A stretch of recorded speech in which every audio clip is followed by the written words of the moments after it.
हिंदुस्तान के हर घर में सोना है। हाँ। हिंदुस्तान सोने की चिड़िया है। एक साल में यहाँ से मुझे 20 से 25% ऊपर जाने के चांसेस लग रहे हैं। आज हमारे साथ बेहद ही खास मेहमान हैं। अजय टल्ला हैं, टल्ला ज्वेलर्स के, और अंजू टल्ला हैं, उनकी वाइफ है। दोनों बिजनेस को संभालती हैं और सबसे अच्छी बात ये है कि जम्मू से आती हैं। इनका जो बिजनेस है, जनरेशनल बिजनेस है, वो जम्मू से ही है।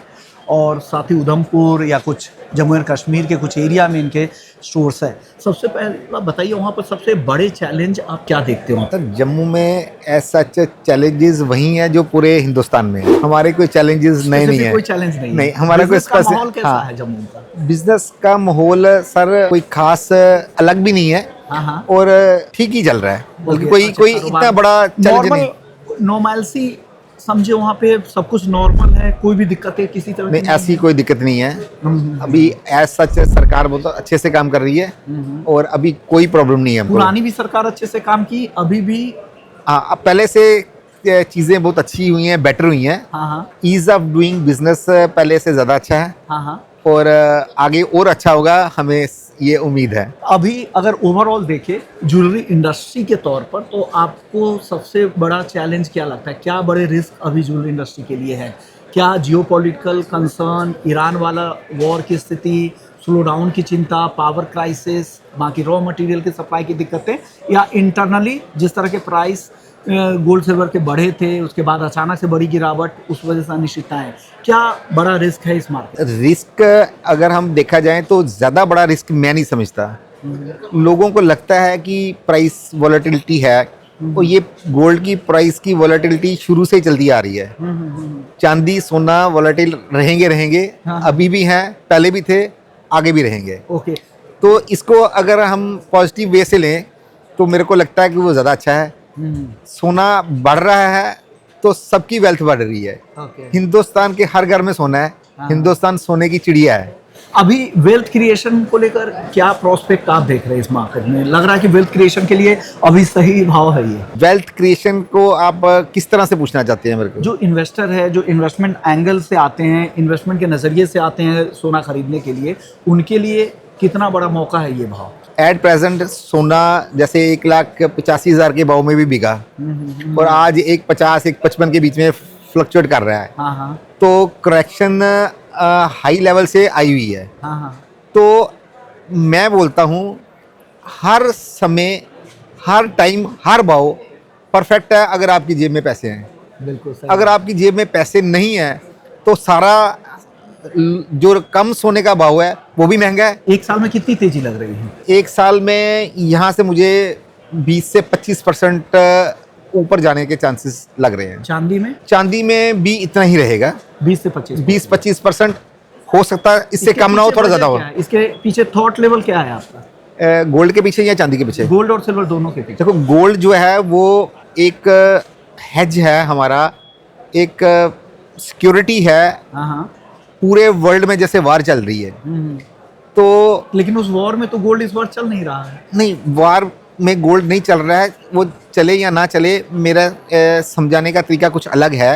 हाँ। गोल्ड की जो वैल्यू है वो कम नहीं होगी। गोल्ड अगर आपने 40 साल पहले लिया था, 30 साल पहले जो लिया, 20 साल पहले जो लिया, 10 साल और आज, आपको उसमें हमेशा से अप्रिसिएशन मिल के आ रही है और आगे भी मिलती रहेगी। नंबर 1। लेकिन इसकी गारंटी क्या है कि हिस्ट्री रिपीट होगी? गारंटी तो किसी चीज़ की भी नहीं है।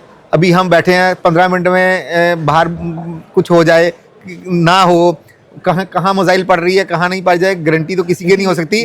लेकिन पॉजिटिव सोचना। बाजार में हिस्ट्री रिपीट होती है, लेकिन मुझे लगता है कि हर बार नई स्टोरी बनती है।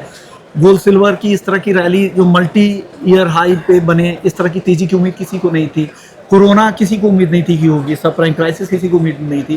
तो हिस्ट्री रिपीट होगी, उसी तरह की तेजी आगे भी चलेगी, इस बात की गारंटी कैसी है? देखो, जैसे आपने बोला कि उम्मीद नहीं थी कोरोना की भी। हाँ। कोरोना आया तो वो थोड़ी देर के लिए तो सबको तकलीफ उसने दी, लेकिन उसमें सीखने को क्या क्या मिला, रिश्ते कैसे होते हैं, पैसे की वैल्यू क्या होती है, ज़िंदगी की वैल्यू क्या है, और कैसे काम करना है, वर्क फ्रॉम होम कैसे करना है। कोरोना ने हमको बहुत कुछ सिखाया है। अगर आप ध्यान से सोचेंगे तो कोरोना काल में जितनी लर्निंग मिली है वो किसी भी, जब से मैं पैदा हुआ हूँ, लर्निंग उससे ज़्यादा कहीं नहीं मिली है। वेल्थ क्रिएशन के लिए आपको क्या लग रहा है, क्या सबसे बेस्ट जरिया है क्या बेस्ट एवेन्यूज आपको लगता है वेल्थ क्रिएशन? देखो, वेल्थ क्रिएशन में लोग अपने पोर्टफोलियो को 3 हिस्सों में डिवाइड करते हैं। एक तो वो इक्विटी में लगाते हैं, हाँ हाँ दूसरा गोल्ड में लगाते हैं, और तीसरा वो प्रॉपर्टी में लगाते हैं। बिल्कुल, ठीक जो है, कॉमन फिनोमेना है, ये कॉमन, हाँ मासेस इसको ट्रैक करती हैं। ठीक है। और हम लोग जो गोल्ड का बिजनेस कर रहे हैं, हाँ हाँ एक तो हम गोल्ड के बिजनेस में 1% 2% जो प्रॉफिट ले रहे हैं, हाँ हाँ एक तो वो हमारी वेल्थ क्रिएशन में काम कर रहा है। हाँ दूसरा, जो गोल्ड में एप्रिसिएशन होती है हाँ हाँ वो भी हमें साथ देता है। हाँ। तो हमारे तो दोनों तरफ से ही प्रॉफिट है ना, एक तो रेट में भी बढ़ेगा और दूसरा मार्जिन भी मिलेगा। तो हमें तो गोल्ड का जो वेल्थ क्रिएशन है वो ज़्यादा अच्छा लग रहा है। आपको चांदी पे लगता है भरोसा कम है, क्यों? सर, चांदी पे मैंने कब बोला मुझे भरोसा नहीं है? आप गोल्ड को ज्यादा प्रमोट कर रहे हैं, बार बार वेल्थ क्रिएशन के लिए गोल्ड की बात कर रहे हैं, इसलिए मुझे लगा। मैं इसलिए बोल रहा हूँ कि अगर हम पूरे वर्ल्ड के नज़रिए से देखें तो गोल्ड जो है वो गोल्ड है। उस पर चांदी अगर हम लेके, अगर किसी ने अगर मान लो 100 करोड़ 50 करोड़ इन्वेस्ट करना है, चांदी लेके रखेगा कहाँ? उसका वॉल्यूम बहुत ज़्यादा बढ़ जाएगा। स्टोरेज कॉस्ट बहुत ज्यादा है, तो हाँ, स्टोरेज कास्ट है। आप ज्वेलर है तो आप तो इस तरह की चीजें मैनेज करने की आदत भी होगी, जो इन्वेस्टर के लिए तो फाइनेंशियलाइजेशन हो चुका है प्रोडक्ट। ज्वेलर की बात नहीं कर रहा हूँ, पैन इंडिया छोटे बड़े सारे इन्वेस्टर की बात कर रहा हूँ। फाइनेंशियलाइजेशन हो चुका है, ईटीएफ है, ऑनलाइन सिल्वर भी हाँ, यहाँ पे आप खरीद सकते हैं। देखो, वॉलेट भी हाँ, जमा कर सकते बिल्कुल, जो सब ETF कर सकता है, पढ़ा लिखा है, डीमैट अकाउंट खोल सकता है, वो MCX भी ले सकता है, ETF भी ले सकता है। और जो पढ़ा लिखा नहीं है और आराम से फिजिकल में करना चाहता है तो उसको स्टोर तो करनी पड़ेगी ना चांदी। ETF के लिए चांदी ठीक है, स्टोर के लिए थोड़ी सी मुश्किल है। अंशु जी, आप बहुत देर से शांत बैठी है, अभी क्या नया ट्रेंड ज्वेलरी मार्केट में आप देख रही हैं? क्या लोग खरीद रहे हैं? उधर जम्मू में भी बताइए और पैन इंडिया भी बताइए। आपके जो क्लाइंट्स होंगे वो बाहर भी होंगे, दूसरे जगहों पे भी होंगे, तो बताइए क्या नया ट्रेंड आप देख रही है इस मार्केट में? अभी नया ट्रेंड हमारा लाइट वेट ज्वेलरी पे फोकस है, हाँ हाँ क्योंकि जैसे जैसे गोल्ड का रेट बढ़ रहा है वैसे वैसे लोगों को लगता है कि पैसे तो उनके पास उतने ही हैं, हाँ, तो उनको चीज़ छोटी लेनी है, उसी बजट में आपको लेनी है। कॉम्प्रोमाइज करना बजट है। उसको उसी में करना है। आजकल जैसे जेंसी, ये जो आजकल की जनरेशन है, बच्चे, उनको बिल्कुल स्लीक ज्वेलरी चाहिए। उनको देखने में भी वो ट्रेंडी और फैशनेबल लगता है, फैशनेबल वो बहुत चाहिए। हेवी वो नहीं पहनना बिल्कुल, चाहते, और वो डेली वेयर में आप पहन भी नहीं सकते हैं। तो नई शादी वाली लड़कियां, उनका भी ऐसा ही है, वो भी बड़े बड़े सेट आजकल कम पहनना चाह रहे हैं, छोटी ज्वेलरी ज़्यादा पहनती हैं। जम्मू के ज्वेलरी मार्केट और बाकी इंडिया के बाकी दूसरे शहरों के मार्केट में क्या फ़र्क आप देखती हैं? कुछ खास फर्क नहीं है। क्यों? नहीं, जम्मू में भी सब कुछ कॉमन ही है, फिनोमेना, उनके ट्रेंड, सब लोगों की पसंद सब कुछ वही है। कॉमन है, वैसे ही ज्वेलरी पसंद करते हैं लोग। वहाँ पे कुछ खास डिज़ाइन जो वहाँ पे चलते होंगे जम्मू में, इसके हर सिटी की कुछ खास खासियत होती है हिंदुस्तान में। हमारे डोगरी ज्वेलरी में ना एक आता है चिनार का पत्ता, हाँ हाँ वो चलता है, उसका डिज़ाइन चलता है। फिर कश्मीरी जो लोग जो हैं वो ऐसे करके वो पहनते हैं, जजेरू पहनते हैं कान में, हाँ, हाँ, झुमके, हाँ, हाँ, वो हमारे जम्मू की स्पेशलिटी है। जम्मू के बड़े बड़े डोगरी झुमके वो हर जगह नहीं मिलते हैं, वो हम वहीं पे बनवाते हैं, जम्मू में ही बनता है। हमारी अपनी छोटी सी वर्कशॉप है, उसी में बनते हैं हमारे।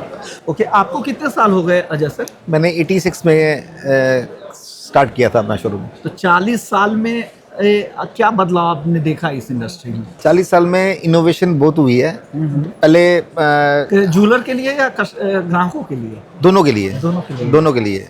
मैन्युफैक्चरिंग का अगर हम देखें तो पहले हैंडमेड ज्वेलरी भरी थी, आज मशीन का दौर आ गया है। तो एक तो लाइट वेट बनती है, एक्यूरेसी बढ़ी है, और थोड़े समय में आप ज़्यादा ज्वेलरी बना सकते हैं और बढ़िया डिज़ाइन भी बना सकते हैं। कैड कैम की मशीनें हैं, जो आपने सोचा वही बन जाएगा। सर आगे, अब आगे क्या लग रहा है? आगे इस मार्केट की तस्वीर कैसी आपको दिख रही है? प्रोस्पेक्ट क्या दिख रहा है? चैलेंजेस क्या है? सर, मेरे को तो फ्यूचर्स ब्राइट लग रहा है, बढ़िया लग रहा है ज्वेलरी मार्केट? बढ़िया लग रहा है, क्योंकि हिंदुस्तान तरक्की में है, हाँ हाँ GDP बढ़ रही है, हाँ लोग पैसे कमा रहे हैं, तो खर्चे कहाँ गए? 3 एसेट बताए हैं, या प्रॉपर्टी लेंगे या ज्वेलरी या शेयर मार्केट। ठीक है, तो ज्वेलरी का वॉल्यूम बढ़ने वाला है, ये कम नहीं होने वाला।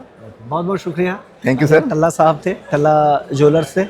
जम्मू में इनके स्टोर्स है, जम्मू कश्मीर के मार्केट को ट्रैक करते हैं। पैन इंडिया भी इनके बहुत सारे क्लाइंट्स होंगे जो इनकी ज्वेलरी जहाँ पर बिकती है। तो आपने एक पूरा ट्रेंड समझा भारत के एक अलग हिस्से की, वहाँ पर उनकी सोच क्या है, इन्होंने कुछ भी अलग नहीं दिखता कहीं भी। वहाँ का भी मार्केट नॉर्मल है, स्थिति और भी बेहतर हो रही है और इनको इस मार्केट में काफ़ी मौके अपॉर्चुनिटीज़ दिखती है। भाव के हिसाब से भी इनको काफ़ी अच्छी यहाँ पे ग्रोथ दिख रही है। बहुत बहुत शुक्रिया आप दोनों मेहमानों का। Thank you, sir. आप अपने Thank you. वक्त निकाला। Thank Thank you you. So much. Thank you. Take care sir, all the best आपके। Thank you ji, thank thank you. You.